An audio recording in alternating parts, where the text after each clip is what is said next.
Good morning बच्चों। देखो बच्चों, हम जानते हैं और हमने पढ़ रखा है कौन कौन से तंत्र के बारे में, पाचन तंत्र और श्वसन तंत्र। ये दोनों तंत्र, पाचन तंत्र जिसको हम डाइजेस्टिव सिस्टम कहते हैं और श्वसन तंत्र जिसको हम रेस्पिरेटरी सिस्टम कहते हैं, इन दोनों पाचन तंत्र और श्वसन तंत्र के मिलने से हमें ऊर्जा मिलती है। ऊर्जा जो शरीर को प्राप्त हो रही है वो इन दोनों तंत्रों की क्रियाविधि के कारण है। हमने आपको ये बात पढ़ा रखी है कि पाचन तंत्र के कितने भाग होते हैं, 5। पाचन तंत्र की जो पूरी प्रक्रिया है वो 5 भागों से मिलकर पूरी होती है। 5 भाग में कौन कौन सा है, सबसे पहले कोई बताएगा हमें पांचों भाग कौन कौन से। जो पाचन तंत्र है उसमें पाचन के लिए एक आहार नाल है हमारे अंदर, आहार नाल जिससे भोजन हमारा यानी आहार हमारा अंदर जाता है, उसका पाचन होता है, उसका अवशोषण होता है। ये बात हमने आपको पिछले लेक्चर में बताई है। तो वो 5 भाग आहार नाल के कौन कौन से हैं, कौन कौन सा बच्चों? सबसे पहले मुख हुआ है, फिर ग्रास नली है, फिर आमाशय, फिर और फिर इन 5 भागों से मिल करके हमारा आहार नाल बना हुआ है।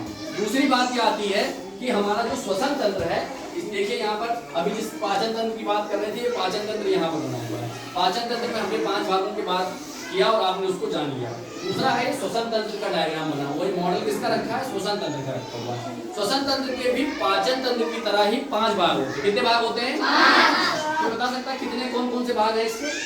श्वसन तंत्र में कौन कौन से भाग आएंगे उसके बारे में बताएंगे आप। सबसे पहले कौन सा आएगा? नसिका आएगी, नसिका के बाद नासा गुहा आएगी, नासा गुहा के बाद ग्रसनी आएगी, ग्रसनी के बाद श्वास नली आएगी। देख लीजिए, ये देखिए, ये नसिका है, फिर नासा गुहा है, फिर ये ग्रसनी है, ये नीचे की तरफ ये आपका पार्ट जो है ये आपका क्या है, श्वास नली है। और फिर दोनों साइड में लेफ्ट और राइट में 2 फेफड़े पाए जाते हैं।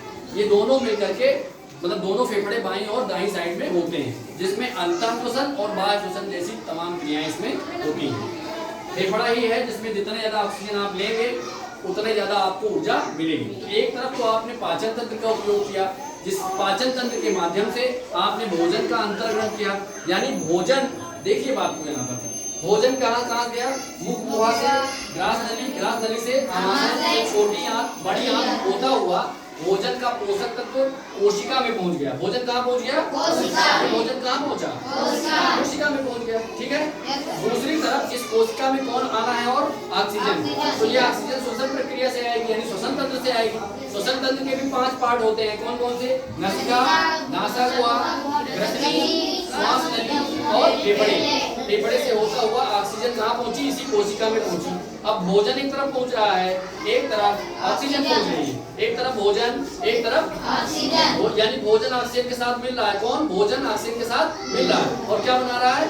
ऑक्सीकरण। इस प्रक्रिया को हम क्या कहते हैं? ऑक्सीकरण। और ये जो भोजन ऑक्सीजन के साथ मिल रहा है, इस प्रक्रिया को हम ऑक्सीकरण कहते हैं। और इसी ऑक्सीकरण प्रक्रिया के बाद में हमको ऊर्जा मिलती है, यानी हमारे शरीर को जो ऊर्जा कार्य करने के लिए मिल रही है, हम दैनिक जीवन में जो कार्य कर रहे हैं उसके लिए हमें ऊर्जा चाहिए। और वो ऊर्जा हमको इन दोनों तंत्रों यानी पाचन तंत्र और श्वसन तंत्र दोनों के क्रियाविधि के कारण संभव होता है। एक तरफ से भोजन जाता है कोशिका में, दूसरी तरफ से ऑक्सीजन जाती है।